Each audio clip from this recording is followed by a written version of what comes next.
नमस्कार. मी भाऊ तोरसेकर. तुम्ही बघत आहात प्रतिपक्ष.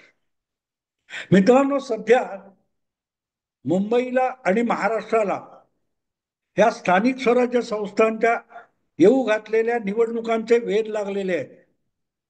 आपापल्या परीने निवडणूक आयोग किंवा निवडणुका घेणारी जी यंत्रणा आहे ती कामाला लागलेली आहे, पण त्याच वेळेला सगळेच्या सगळे पक्ष कामाला लागलेले आहेत. आणि तितकेच मग पत्रकार आणि माध्यमकर्मी सुद्धा कंबर कसून कामाला लागलेले. कारण पत्रकारांचं किंवा माध्यमांचं एक आता काम झालेलं आहे की वेगवेगळ्या पक्षांचे नॅरेटिव्ह पुश करणं, पुढे करणं.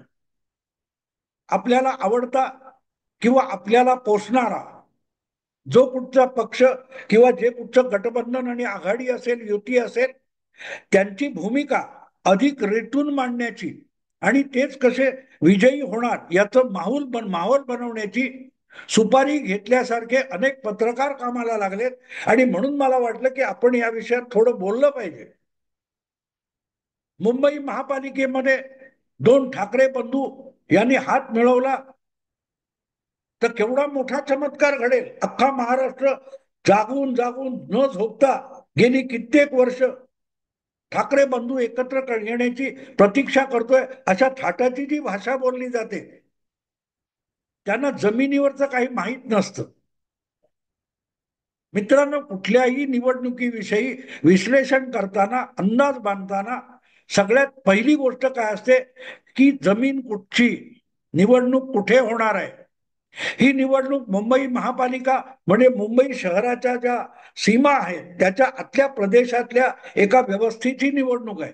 ठाणे महापालिका याचा अर्थ ठाणे महानगरपालिकेची जी भूमी आहे, जी सीमा आहे, त्याच्या अंतर्गत कल्याण डोंबिवली असो, नवी मुंबई असो, वसई विरार असो, पुणे असो, या शहराची जी व्याप्ती आहे भौगोलिक, त्याच्या आतमध्ये जे वॉर्ड पाडलेले असतात त्या वॉर्डमध्ये या निवडणुका होतात.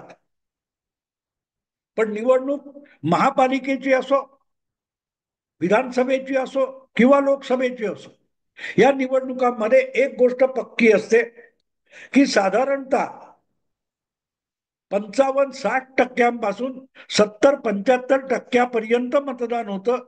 म्हणजेच उरलेले लोक मतदानाला येत नाहीत. आणि म्हणूनच सगळा खेळ जो असतो तो त्या निवडणुकीमध्ये जितके पात्र मतदार आहेत त्या मतदारापैकी साधारणतः 60-65% लोक मतदान करतील. आणि त्या मतदानातून पक्षवार किंवा आघाडीवार जी मतविभागणी होईल त्या आधारावर होणारे निकाल येणार आहेत. आणि म्हणूनच यावर भाकीत करताना, या निवडणुकांचे अंदाज बांधताना किंवा अंदाजाचं विश्लेषण करताना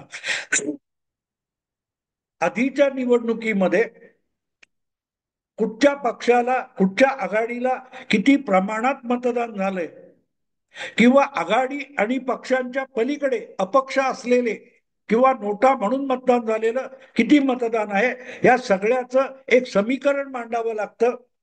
आणि मग त्यातली कुठली मतं तिकडे जातील, इकडे जातील याचा अंदाज करून वाटचाल करावी लागते.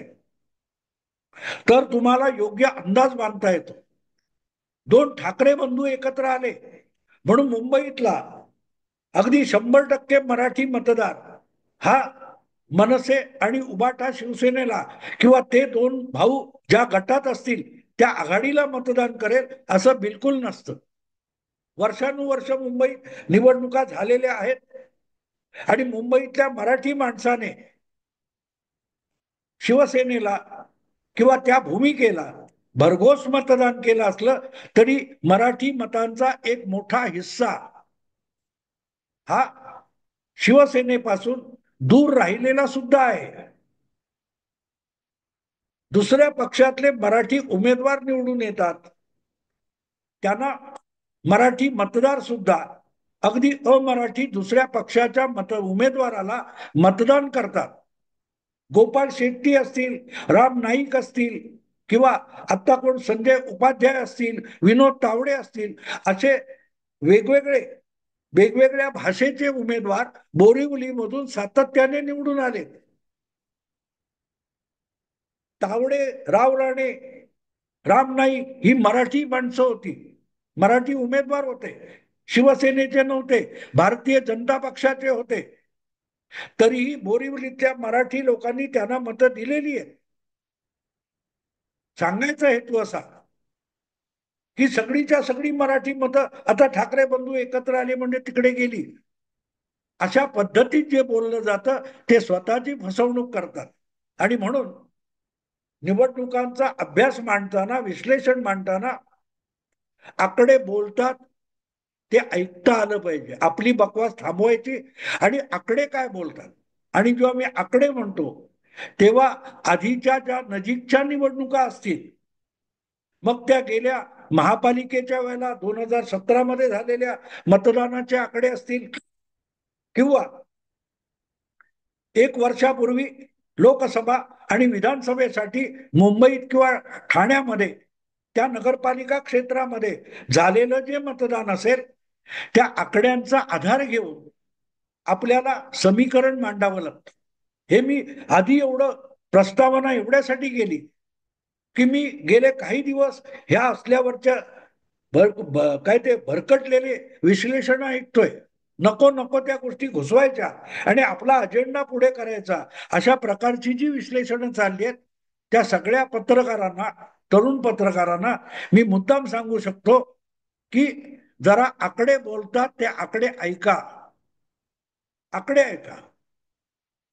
आपल्या मेंदू मधला अजेंडा बाजूला ठेवा आणि आकडे बघा. मी काल हा विषय मला सुचला कसा, मी काल एक व्हिडिओ बघितला, त्याचं शीर्षक बघून मी हैराण झालो. म्हटलं हे विश्लेषण आणि हा व्हिडिओ बनवणारे जे कोणी आहेत किंवा त्यासाठी माहिती गोळा करणारे आहेत, त्यांना निवडणूक या विषयाचा अर्थ तरी कळतो का?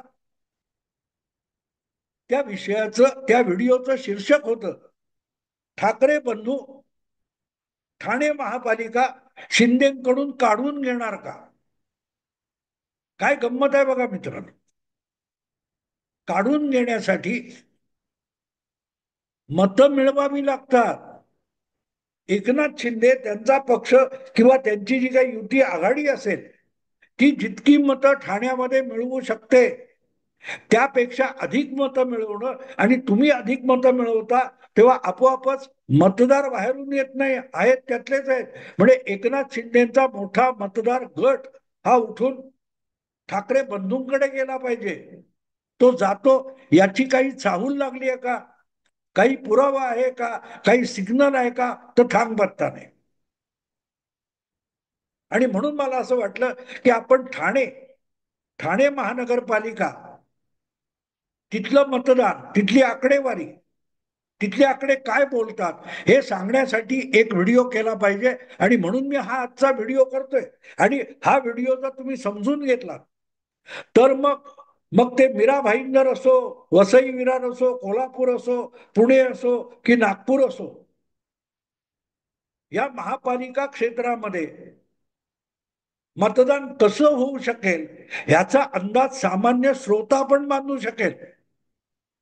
काही ठिकाणी सरमिसळ असते. अगदी जिथे दोन आघाड्या किंवा दोन पक्ष अगदी तुल्यबळ उभे असतात, तेव्हा थोड्याशा फरकाने इकडे तिकडे होतं.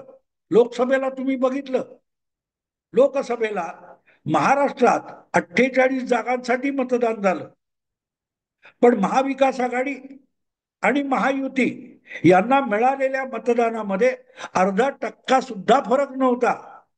0.3%, म्हणजे पाव टक्क्यापेक्षा थोडा जास्त फरक दोन्ही आघाड्यांच्या युतीच्या मतामध्ये पाव टक्क्यापेक्षा कमी फरक होता. सॉरी, पाव टक्क्यापेक्षा थोडा जास्त फरक होता, अर्धा टक्क्यापेक्षा कमी होता. पण जागांमध्ये केवढी उलथापालथ झाली बघा. कारण लढत फक्त तुल्यबळ अशा दोन भागात होत होती. प्रकाश आंबेडकर किंवा इतर कोणालाही मतदार दाद द्यायला तयार नव्हता. निवडणूक लोकसभेची होती. पण विधानसभेच्या वेळेला तेवढी तुल्यबळ लढती होत नाही. आणि नगरपालिका, महापालिकेला तर अक्षरशः 4-4, 5-5 तुल्यबळ उमेदवार असतात.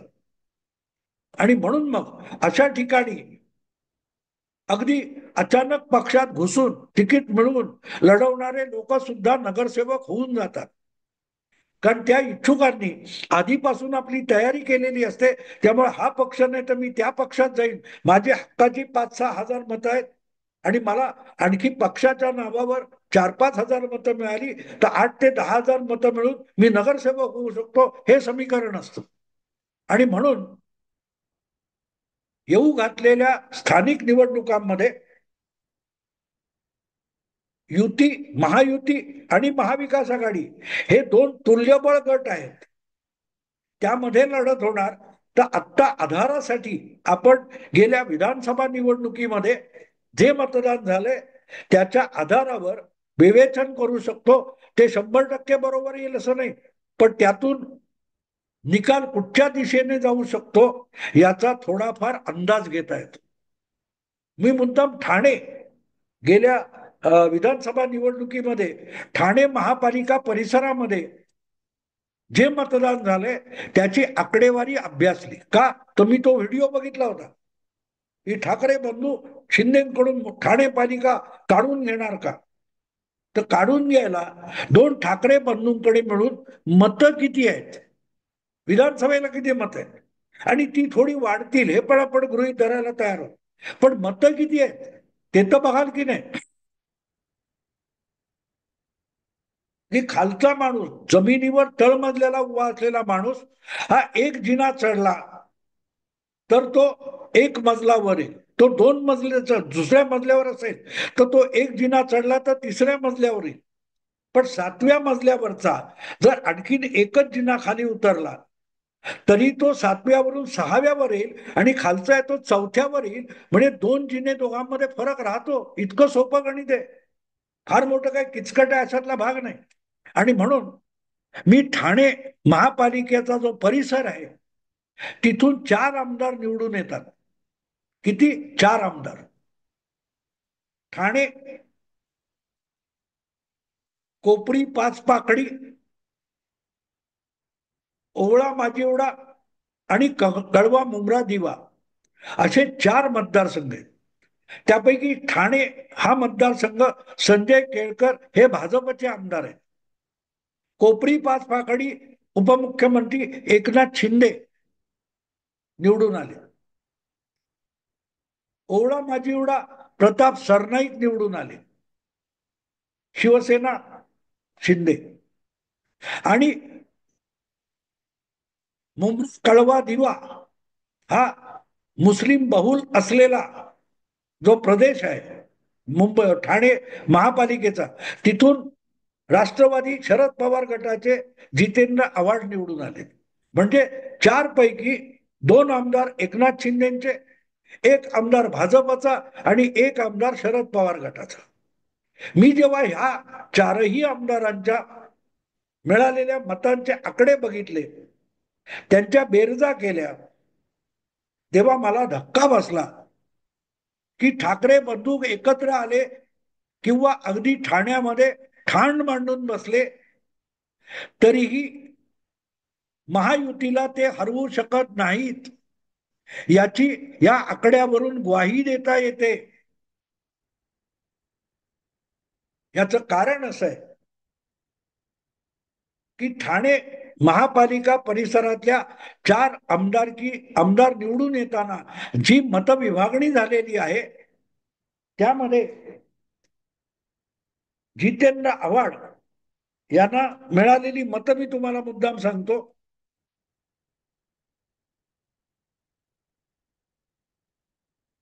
1.5 लाख मतं मिळालेली, 1.5 लाख. पण हा एकच महाविकास आघाडीचा आमदार आहे. आता गंमत बघा, एकनाथ शिंदे 1 लाख, सॉरी केळकर भाजपचे 1,94,000, शिंदे 1,58,000 आणि प्रताप सरनाईक 1,84,000. आणि यांच्या तुलनेमध्ये महाविकास आघाडीची मतं प्रचंड कमी आहेत, प्रचंड कमी आहेत. आणि जर तुम्ही ह्या त्यांची बेरीज केली तर महाविकास आघाडीच्या आमदारांना मिळालेल्या एकूण 3 आमदारांच्या मतांची बेरीज ही 6 लाखापेक्षा अधिक होते. मला वाटते हा 6 लाखापेक्षा जास्त होते. आणि तीच आपण मनसेची मतं सुद्धा महाविकास आघाडीला जोडली तर ती 4,20,000 वगैरे काहीतरी होतात. याचा अर्थ असा की महाविकास आघाडीकडे विधानसभेला ठाणे महानगरपालिका क्षेत्रामध्ये जितकी मतं होती त्याच्या दीडपट मतं, दीडपट, 4 लाख 6 लाख, दीडपट मतं जर महायुतीकडे असतील तर तुम्ही महापालिका काढून घेणार म्हणजे काय? समजा 50-60 हजार मतं इकडची तिकडे झाली किंवा आणखीन कशामुळे, तरीही महाविकास आघाडी ही 4-4.5 लाखापर्यंत जाते. आणि 50,000 मतं महायुतीची कमी झाली तरी ते 5.5-5.25 लाखापर्यंत येतात. आणि मग ही वॉर्ड वाईज जेव्हा विभागणी होते तेव्हा आपोआपच एकनाथ शिंदे हे ठाण्यामध्ये ठाण मांडून बसले नाहीत, तरीही त्यांच्या पक्षाला भाजप सोबत असला तर सहजगत्या ठाणे महापालिका जिंकता येते, इतकं सोपं गणित आहे. पण हे आकडे समजून तर घ्यायला पाहिजेत. मतांची अनेकदा मतं जास्त आहेत म्हणूनही जिंकता येतं असं नाही. तुम्हाला एक मजेशीर गोष्ट मुद्दाम सांगतो. अनेकदा एका पक्षाला जास्त मतं मिळतात टक्केवारीत, पण जागा घटतात. आता जी 5 वर्षापूर्वी, सॉरी 8 वर्षापूर्वी कर्नाटक विधानसभेची निवडणूक झाली होती, त्यामध्ये भारतीय जनता पक्षाला काँग्रेस पक्षापेक्षा 1.5% मतं कमी होती. म्हणजे भाजपला 1.5% मतं कमी होती. पण भाजपचे आमदार हे काँग्रेसपेक्षा जवळजवळ 1.25 पट जास्त निवडून आले होते, 1.5 पट आले होते. ही काय गंमत आहे? तर तुमचे मतांची गठ्ठे कुठे आहेत? कर्नाटकच्या दक्षिण भागामध्ये, तमिळनाडू किंवा केरळला लागलेला खालचा जो भाग आहे तिथे भाजपचा प्रभाव कमी होता. तिथे जनता दल सेक्युलरचा प्रभाव अधिक होता आणि त्यामुळे तिरंगी लढतीमध्ये भाजपची ताकद कमी होती, काँग्रेसची अधिक होती. पण उत्तर कर्नाटक किंवा मध्य कर्नाटक या भागामध्ये भाजपची ताकद अधिक घट्ट आणि दाट होती. त्यामुळे एकूण कर्नाटकामध्ये 1.5-2% मतं भाजपला कमी होती. दक्षिण कर्नाटकमध्ये अनेक ठिकाणी डिपॉझिट गेलं होतं. पण उत्तर कर्नाटकमध्ये 80,000, 1-1 लाखाच्या फरकाने भाजपचे उमेदवार जिंकले होते. त्यामुळे दिसायला एकत्रित केल्यानंतर 1-1.5% मतं कमी आहेत पण आमदार अधिक. तेव्हा मतांची विभागणी कशी होते? मी नेहमी एक उदाहरण देतो. चहाचा कप आपण घेतला, कप बशीतून चहा आणला कोणी, तर त्या कपातला चहा जो असतो तो 1-1.5 इंच उंचीचा असतो.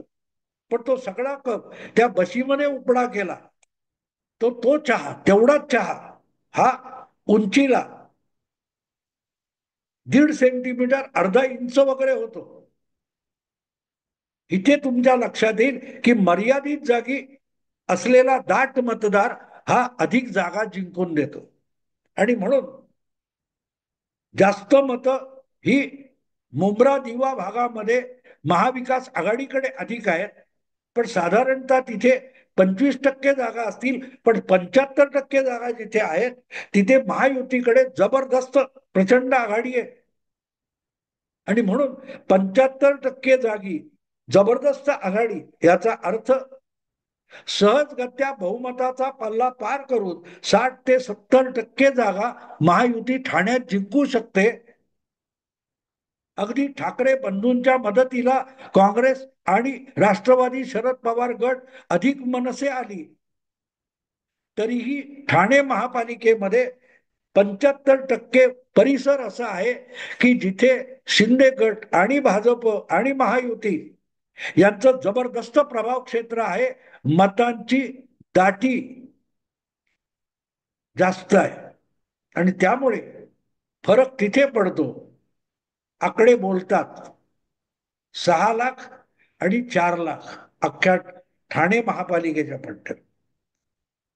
मग ठाकरे बंधू एकत्र येऊत किंवा वेगळे लढवत, एकत्र आले तर 4 लाख, वेगळे झाले तर 3 लाख आणि काय 70,000 किंवा काय होतील.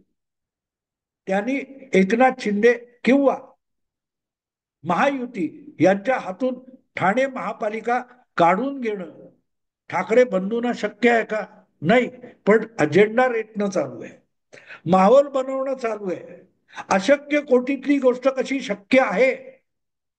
आपल्या बापजाद्यांनी सांगून ठेवलंय, आत्याबाईला मिशा असत्या तर. पण आत्याबाईला मिशा येतच नाहीत, तर तिला काका कसा बनवणार? पण ह्या प्रकारे जे काय पत्रकार आणि HMV पत्रकार कामाला लागलेले आहेत किंवा कामाला झुंपले गेलेले आहेत, ते रोजच्या रोज सांगतायत आत्याबाईला मिशा येण्याची खोटी आहे. आत्याबाईला मिशा आल्या की त्याला काका म्हटलाच. पण 3 वर्ष होऊन गेलीत, आत्याबाईला मिसळून काही फुटत नाही आणि ह्यांना परत परत तोच खुळखुळा वाजवावा लागतो. आत्याबाईला मिशा आल्या तर. असो मित्रांनो, आता इथे थांबतो. तुम्ही आकडे ऐका, आकडे बघा, आकडे बोलतात, एवढं लक्षात ठेवा. नमस्कार.